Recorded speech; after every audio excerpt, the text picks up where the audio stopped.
Bonjour à toutes et à tous et bienvenue pour ce débriefing de la septième session du dossier Dracula.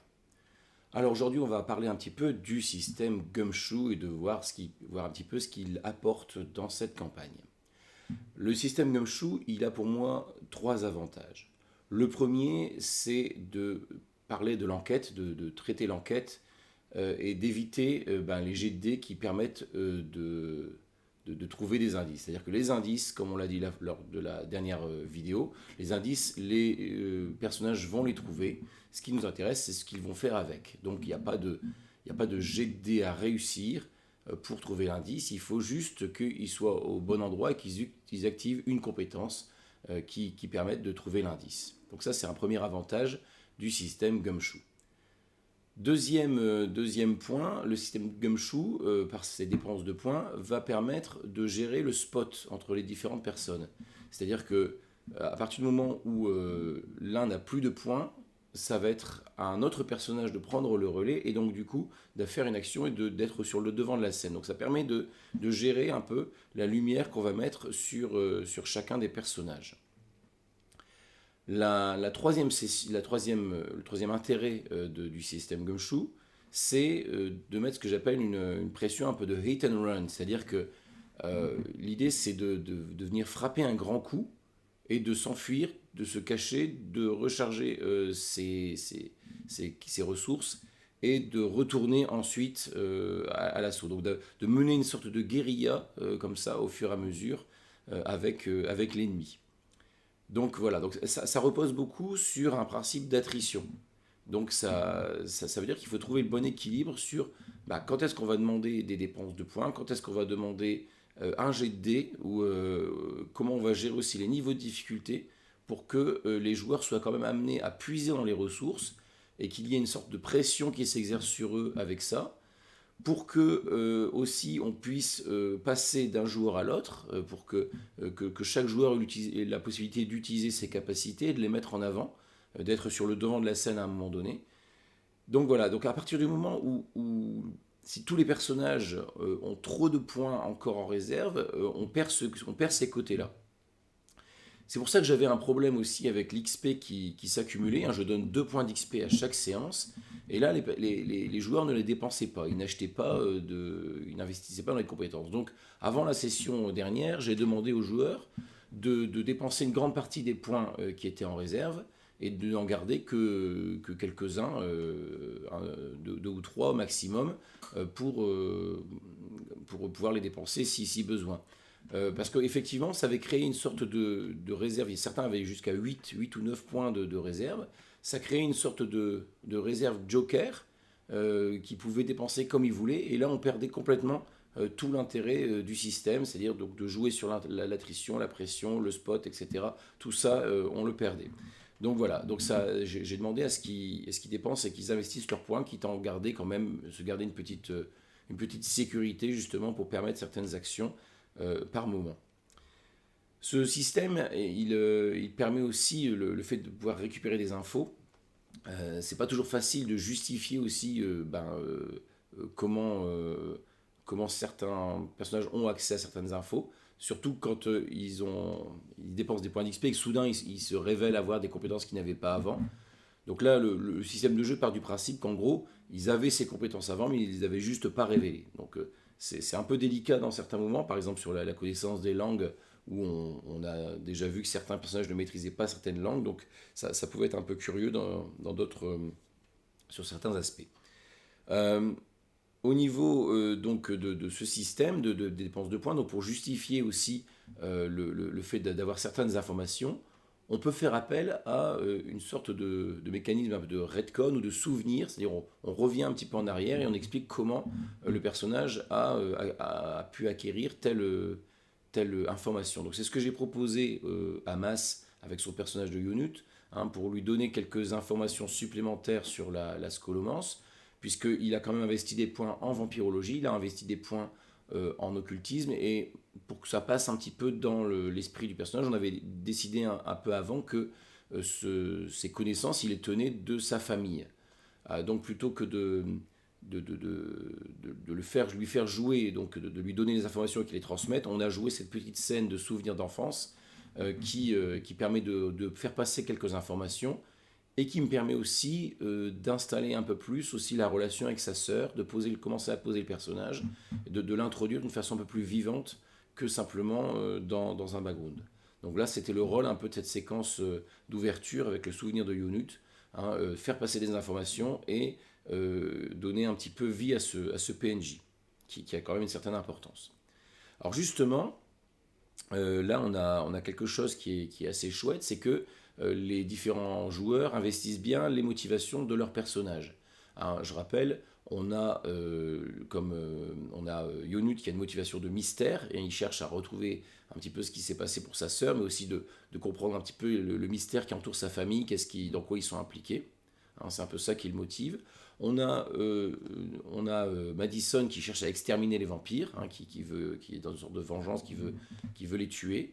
Et on a au milieu de tout ça Queen qui a une motivation de camaraderie, donc lui qui est plutôt là pour faire une sorte de soutien et qui cherche un peu une sorte d'amitié au travers les deux autres personnages. Donc toute cette dynamique-là, elle fonctionne plutôt bien, je trouve, puisqu'il y a des tensions qui apparaissent entre les personnages, avec ces différentes motivations, et on arrive à jouer un petit peu sur les trois aspects.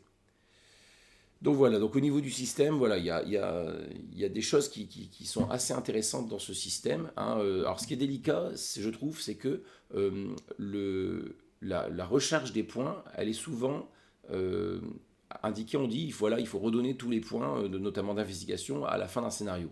Sauf que là, dans ce cadre de la campagne, on n'a pas vraiment de scénario prédéfini, on suit différentes pistes.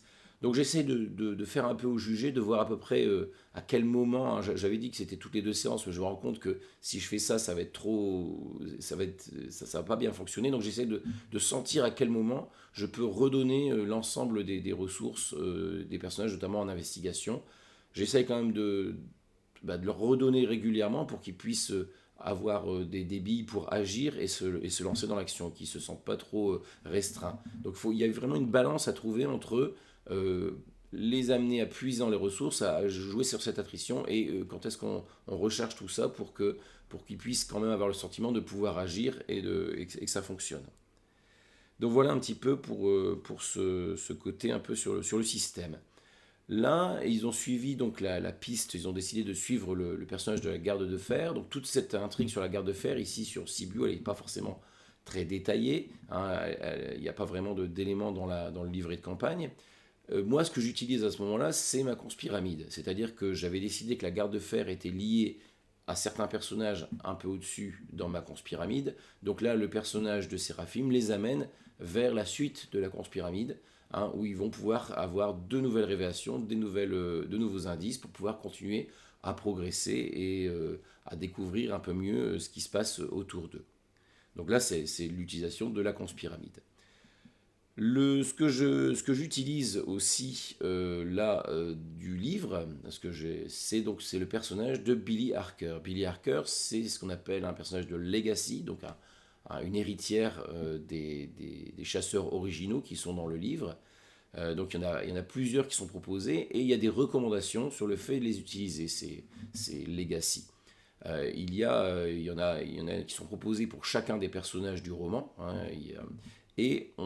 Comme toujours, on a des propositions sur comment les intégrer. Il recommande de se limiter à quelques-uns, c'est-à-dire de ne pas dépasser 3 legacy, parce qu'après ça devient 3 héritiers, parce qu'après ça peut devenir un peu compliqué à gérer. Il recommande aussi, à partir du moment où... Donc là pour l'instant je suis parti sur deux héritiers, hein, Tad Morris et Billy Harker. Et il recommande d'essayer de positionner ces deux entités sur 2 axes différents, hein, au niveau de leurs affiliations, de leurs motivations. Donc voilà, et d'essayer de jouer un peu sur le flou autour de ça. Donc c'est ce que j'ai essayé de mettre en place à chaque fois, hein, avec ce personnage de Tad Morris qui s'est plutôt présenté comme un personnage de soutien avec le couteau, etc. Ce personnage de Billy Harker qui était d'abord présenté un peu comme une ennemie, mais qui finalement est peut-être une alliée. Donc voilà, on essaie de jouer un peu sur les zones grises, sur les flous de ces personnages pour semer le trouble et qu'on ne sache pas exactement vers qui se tourner, comprendre qu'il y en a peut-être un des deux qui manipule, voire les deux. Donc voilà, on essaie de jouer un peu sur cette tension entre ces deux héritiers. C'est une des dynamiques qui est proposée dans la campagne. Donc si jamais vous vous préparez à cette campagne, je pense que ça vaut le coup de se pencher un peu sur les héritiers qu'on choisit et de suivre le conseil qui est donné. Je pense que c'est bien de ne pas non plus en introduire trop. Deux ou trois, ça me semble être effectivement un bon nombre d'héritiers, parce que c'est des personnages qui peuvent avoir tendance à voler la vedette aussi au PJ, et ils ne sont pas là pour ça, ils sont là au contraire pour créer du lien avec le roman et relancer une dynamique de jeu.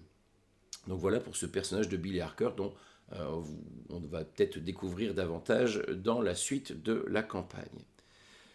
Je voulais terminer justement sur un petit point, c'est que sur le site de Pelgrane, il y a des articles qui sont parus et qui proposent d'intégrer des achievements, hein, des succès, comme dans les jeux vidéo, au niveau de la campagne.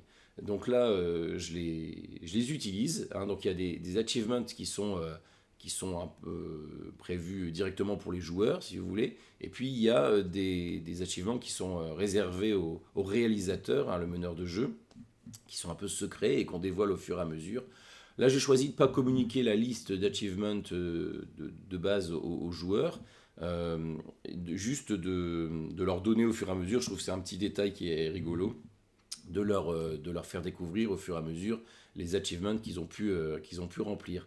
C'est un mécanisme qui est présent hors de la campagne, dans les règles de double tap, des suppléments de Night Black Agent qui introduit cette petite astuce.